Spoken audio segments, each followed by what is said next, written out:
Halo, selamat malam teman-teman semua. Apa kabar? Malam hari ini kita masuk ke episode yang ke-37 dan saya mengambil judul For Red Flags Organisasi di Mata Kandidat gitu ya. Apa saja sih sebetulnya yang menjadi red flag di mata kandidat, khususnya para talenta di market terkait dengan organisasi kita, dan itu memang perlu untuk kita perhatikan. Kenapa saya mengambil judul ini? Saya ingat banget ya teman-teman, pada waktu saya baru pertama masuk ke korporasi, waktu itu saya bekerja di salah satu manufaktur gitu ya, di Pasuruan. Waktu itu di Yamaha Musical Product Indonesia. Jadi kalau teman-teman alat musik tiup itu semuanya produk mereka tuh gitu ya, di Pasuruan.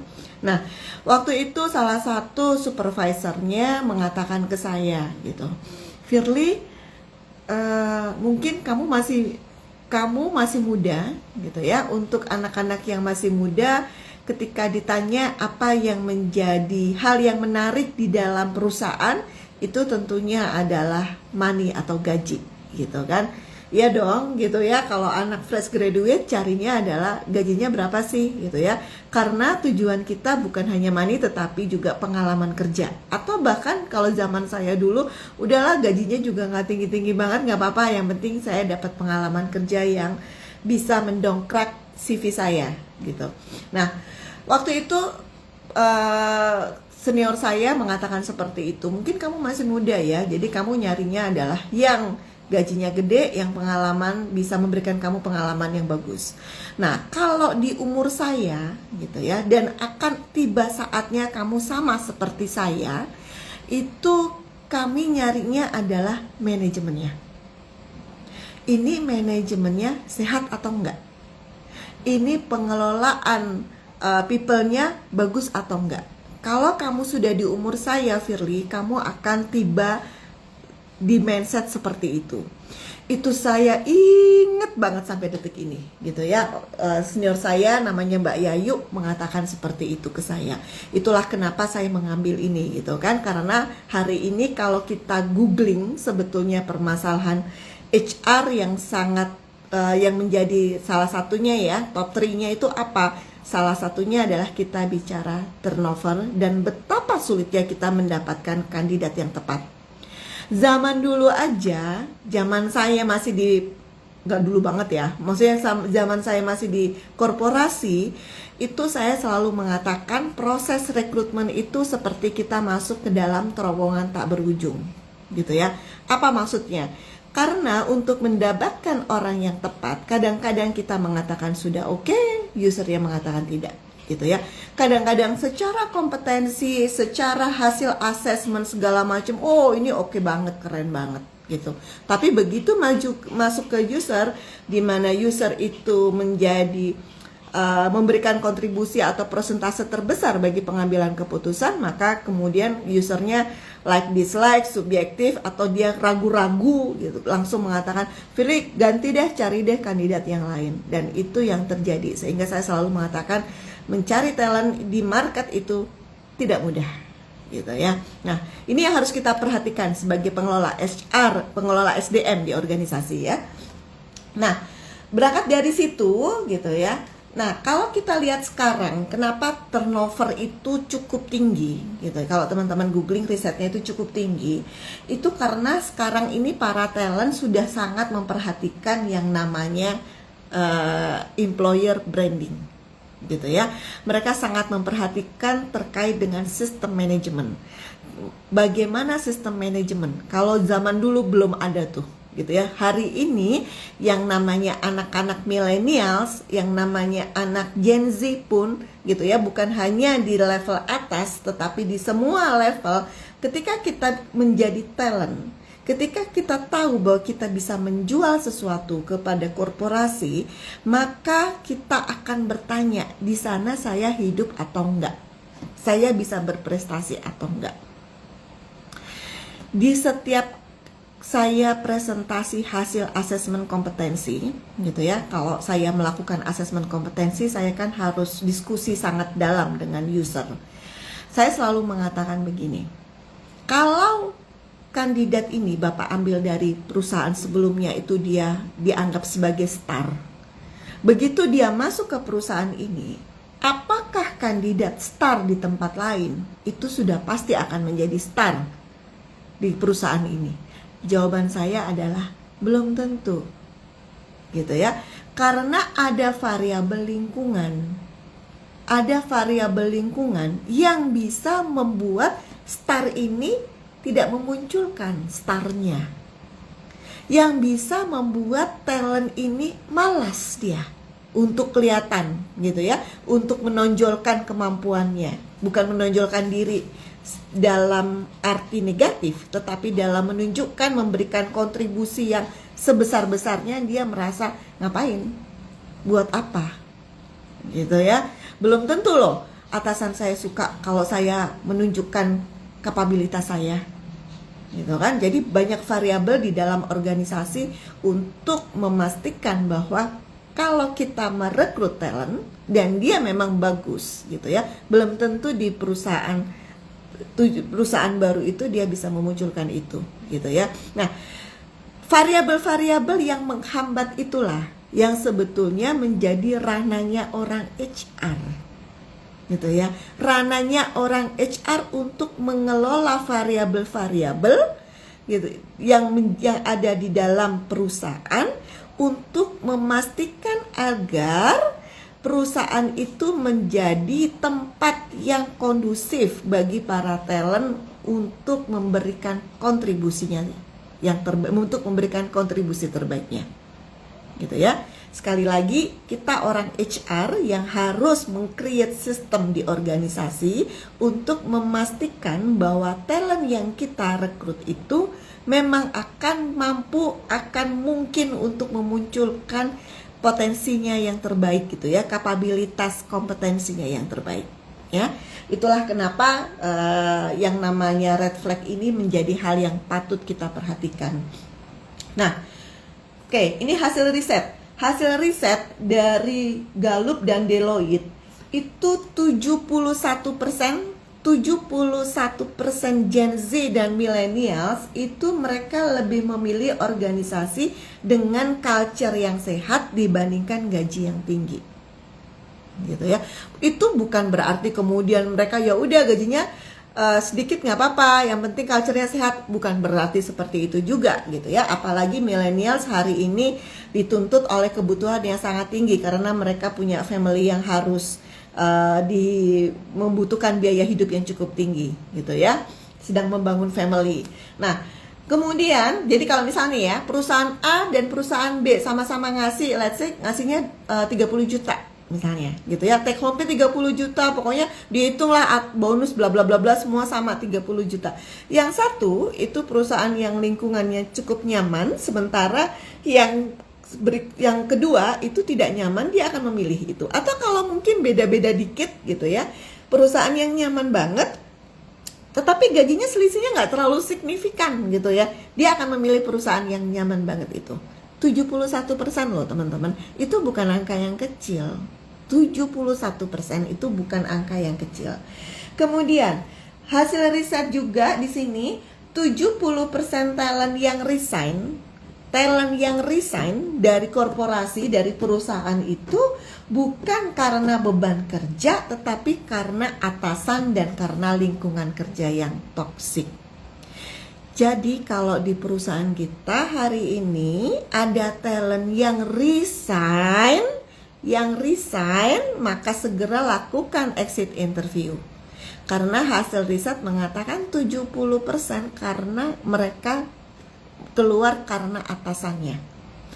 Zaman saya masih muda, tahun 2000-an, awal-awal 2000-an, hasil risetnya juga sama. Orang keluar, sebagai persentase orang yang keluar karena faktor pendorong, yaitu faktor yang ada di dalam perusahaan, atau karena faktor penarik, yaitu faktor yang ada di luar perusahaan, 70% hari ini itu karena faktor pendorong. Zaman saya dulu, saya lupa angka persentasenya, juga sama, gitu ya. Orang didorong untuk keluar, talent tuh didorong untuk keluar. Jadi sebelum kita menyalahkan talentnya atau menyalahkan atau melihat kepada kompetitor, maka kita mesti mereview dulu kita punya sistem HR seperti apa. Ya. Nah, kemudian saya masuk ke red flag. Red flag pertama itu apa? Gitu ya. Itu kalau visi dan arah organisasinya nggak jelas.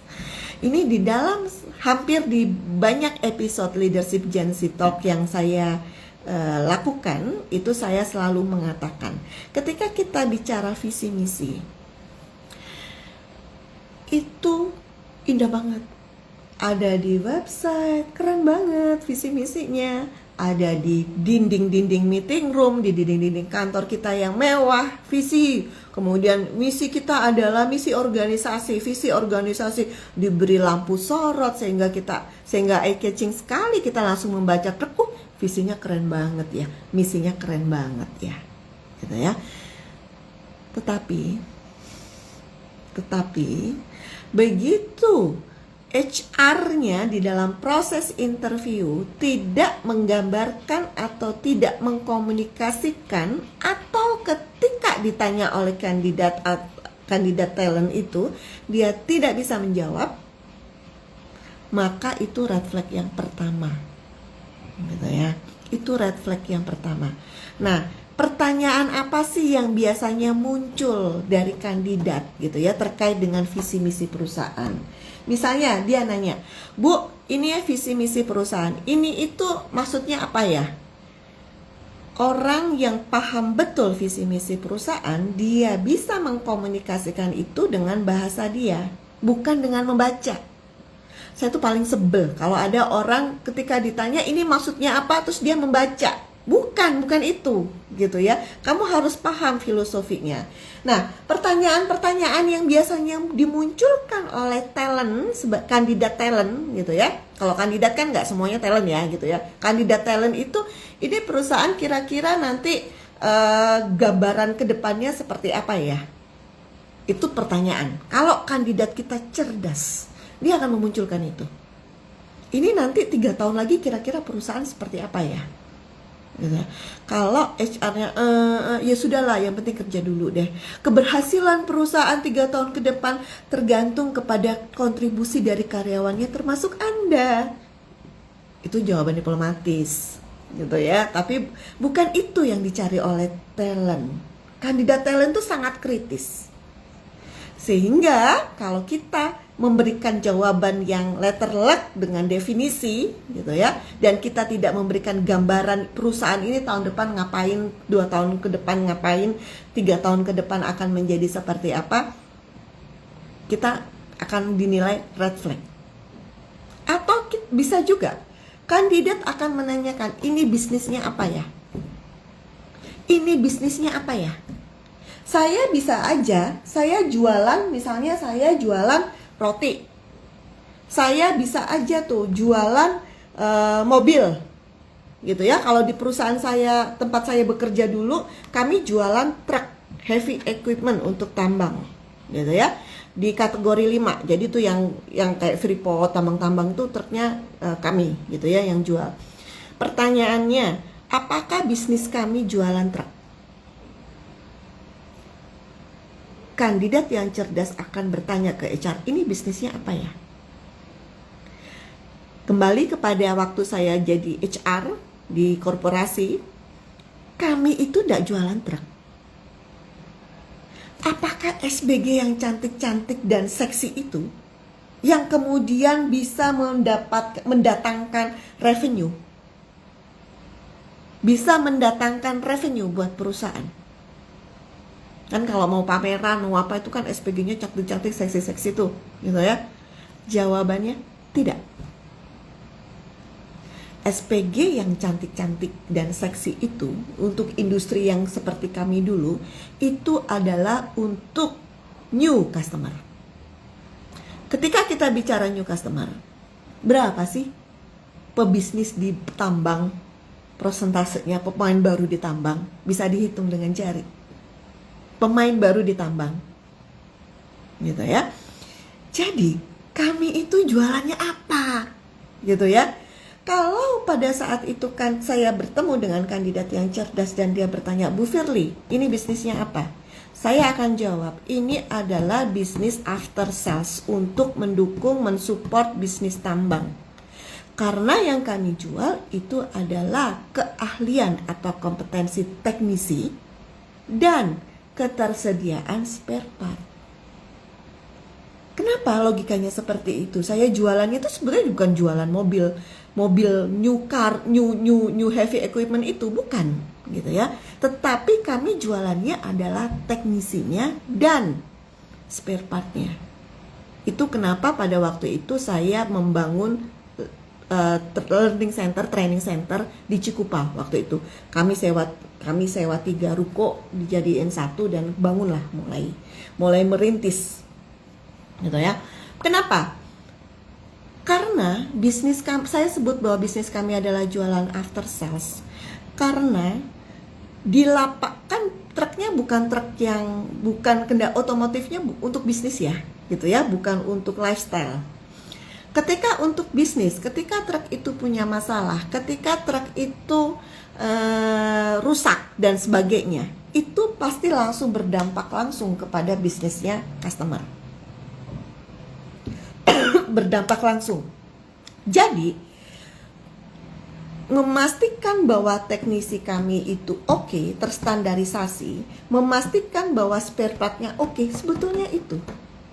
Dan begitu orang lapangan mengatakan, ih pakai truknya mereknya dari perusahaan tempat saya bekerja dulu, ini bagus nih gitu kan, itu mau nggak mau yang paling bawah pun yang di lapangan akan langsung eskalasi ke atas sampai kepada business owner. Dan keputusan dari business leader atau business owner itu apa?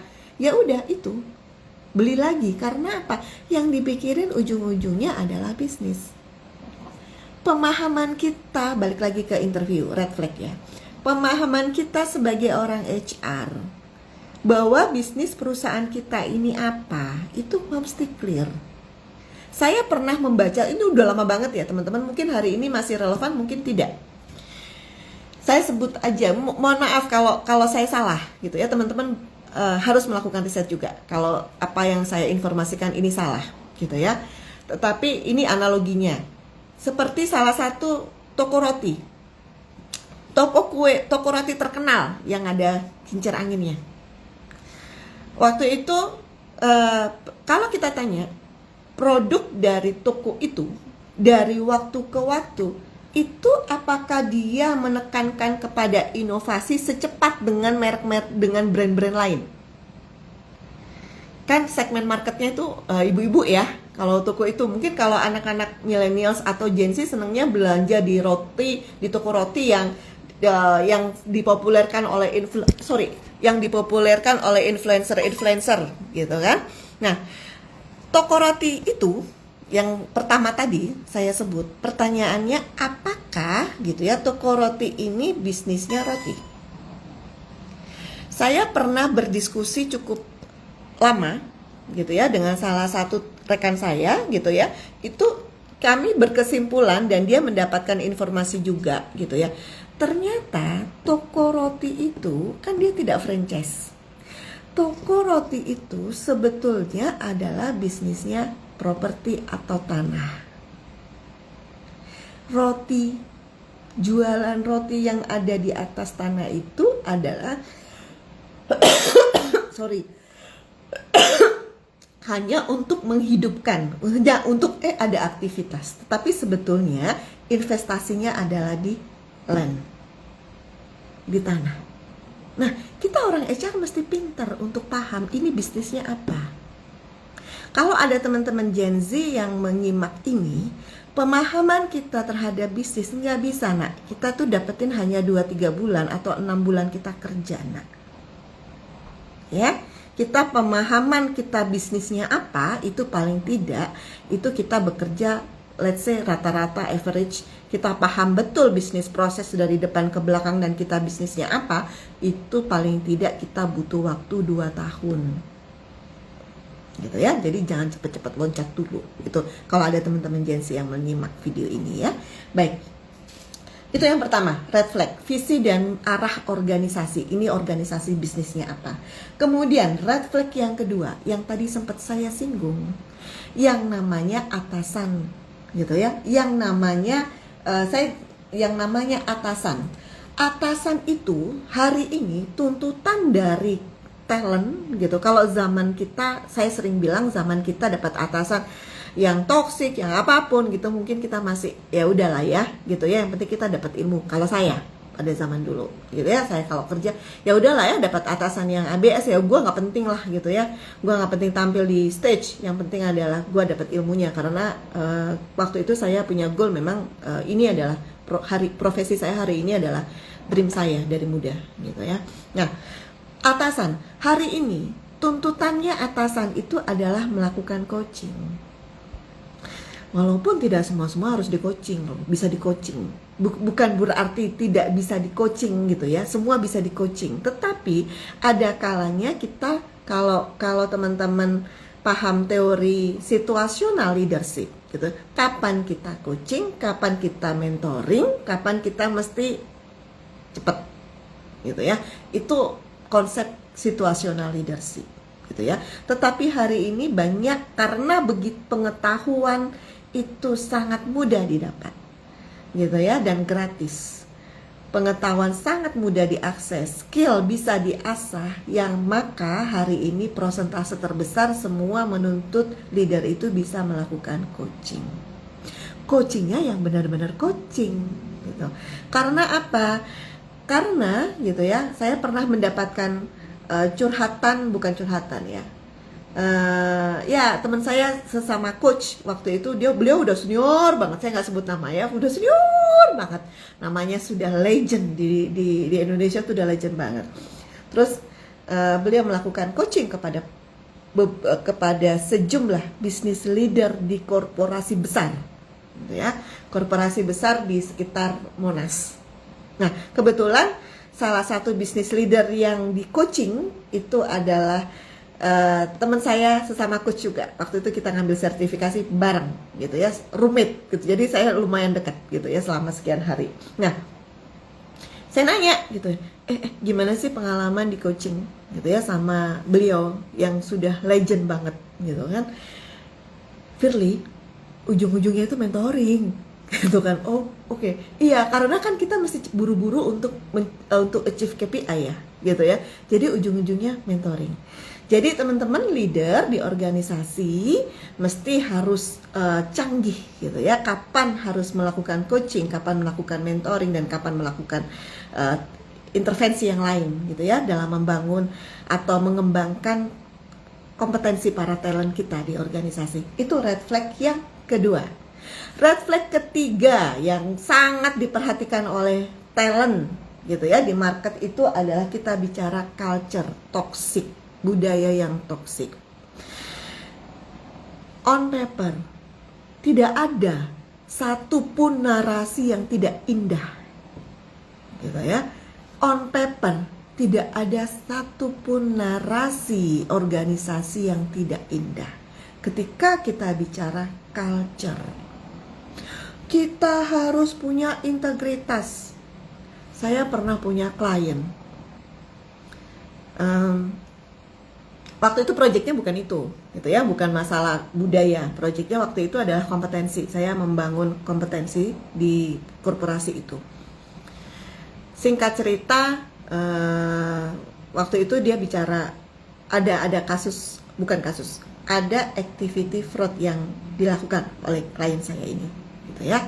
Tetapi di mejanya tuh ya, mejanya kan nempel ke dinding tuh, gitu ya.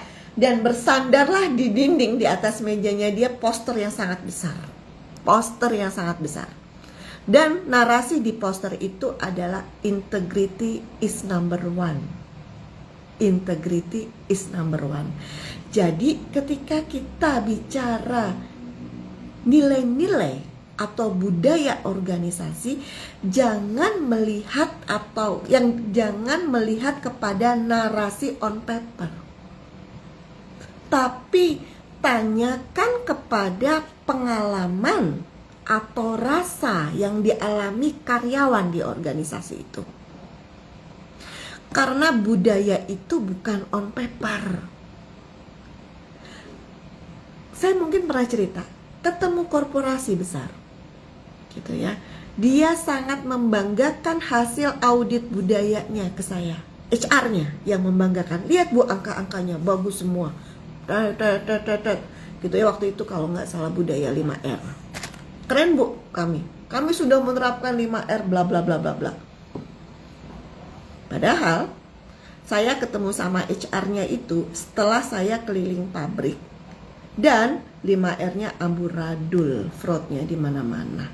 Sampai mereka meng-hire private investigator untuk membersihkan kasus fraud itu.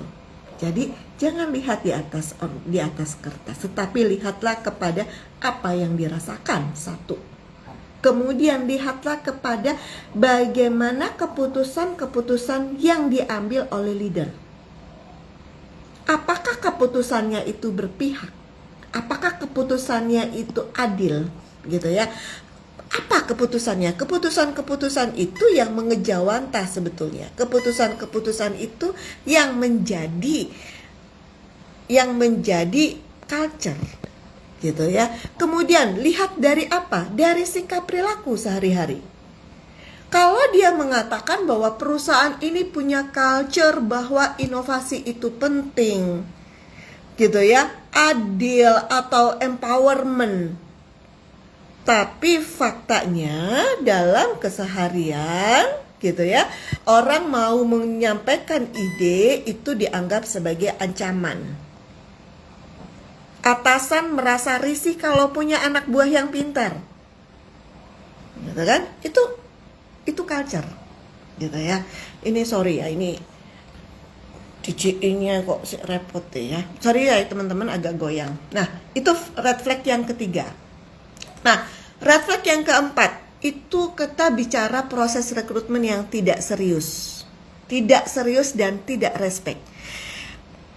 Banyak HR, nggak semua HR itu berpikir bahwa sekarang ekonomi sulit. Hari ini ekonomi sulit, sebetulnya yang butuh itu kandidat loh, yang butuh pekerjaan. Bukan perusahaan yang butuh kandidat. Nggak seperti itu logikanya. Gitu ya. Kalau kita HR punya mindset seperti itu, apa yang terjadi? Apa yang kita putuskan? Kandidat datang, kita lagi meeting kek, kita lagi apa kek, yang harusnya kita interview dia jam 10, bisa jadi kita molor 10.15, suruh dia nunggu, akan karena dia yang butuh 10.30 dan sebagainya, gitu ya. Itu kalau kita tidak menghormati kandidat kita, itu sama saja kita menunjukkan values kita. Rekrutmen itu bukan pintu masuk. Rekrutmen itu bukan sekedar pintu masuk perusahaan. Rekrutmen itu, wahai teman-teman HR, rekrutmen itu adalah wajah, representasi dari perusahaan. Anda kalau melakukan interview, kemudian Anda suka molor, gitu ya, kemudian sikap Anda meremehkan ke kandidat, itu merepresentasikan perusahaan. Anda itu representasi dari perusahaan. Saya dulu malas banget pakai blazer. Saya cuma gantung satu blazer di kursi saya. Saya tiap hari pakai kemeja karena basically saya nggak cewek banget kan, gitu ya. Nah, nggak cewek banget itu nggak suka dandan, nggak apa kayak gitu loh, gitu ya. Dan saya berdandan rapi, gitu ya. Dan make upan lengkap itu hanya untuk keperluan saya interview. Karena saya paham bahwa saya adalah representasi dari perusahaan tempat saya bekerja. Dan itu yang membentuk employer branding, gitu. Citra. Jangan sampai dia keluar dari perusahaan, kayaknya yang interview nggak bonafit deh tampilannya. Kayaknya pertanyaan yang pakai ibu HR-nya atau orang HR-nya itu interviewnya pakai formulir, terus dia nanya-nanya gitu deh. Nggak gitu ya. Boleh teman-teman pakai BI, pakai panduan interview, boleh, sangat-sangat boleh, gitu ya, supaya nggak keluar. Tetapi ingat, di dalam proses BI, kalau kita betul-betul ngulik, kita tuh nggak bisa hanya pakai formulir. Karena banyak pertanyaan-pertanyaan yang kita munculkan berdasarkan konteks jawaban yang diberikan oleh kandidat. Saya kalau benar-benar melakukan interview di assessment center, teman-teman, gitu ya, bisa tanya ke klien-klien saya tuh, gitu ya. Normalnya kalau teman-teman asesor itu 1 jam 2 jam tuh interview, selesai. 1 jam 2 jam udah cukup lah untuk interview BEI. Saya bisa 7 jam. Saya bisa 7 jam. 7 jam itu kepotong ya, total itu 7 jam untuk melakukan interview BEI. Karena saya menggali sedalam-dalamnya. Nah, ketika kita melakukan rekrutmen, Anda bisa bayangkan kalau Anda bertanya dengan sangat serius kepada kandidat, green flag. Tapi kalau Anda nanyanya asal-asal, pakai formulir begitu, that's it, selesai, itu red flag. Ya. Jadi ada 4 red flag. Kemudian kalau sudah selesai interview, gitu ya, mau diterima mau nggak diterima, Anda harus info. Closing interview Anda harus menyampaikan, begini ya Bapak Ibu, kami akan pertimbangkan, kami akan kaji hasil interview ini, kami akan sampaikan hasilnya ke Bapak dan Ibu, itu paling lambat kapan? Sampaikan dan melalui apa? Jadi kita memanusiakan kandidat kita, apapun levelnya, kita manusiakan dia, gitu ya. Jadi itu ya red flag yang keempat. Oke ya. Jadi red flag yang pertama apa? 1, visi. Kita visi, misi, arah, bisnis dan sebagainya. Fundamental organisasi kita mesti paham sebagai orang HR. Jangan sampai kita nggak paham, itu red flag kalau kita nggak paham. Yang kedua, red flag yang kedua, kalau leadership style di organisasi kita masih nggak kondusif, gitu ya. Itulah kenapa coaching harus menjadi culture. Yang ketiga, budaya organisasi yang toksik. Dan ingat ya, budaya organisasi itu bukan indah on paper. Budaya organisasi itu dari apa yang dirasakan oleh karyawan pada saat berinteraksi, pada saat mengelola informasi di organisasi. Dan itu munculnya dari keputusan, dari kebiasaan para leader di organisasi. Gitu ya.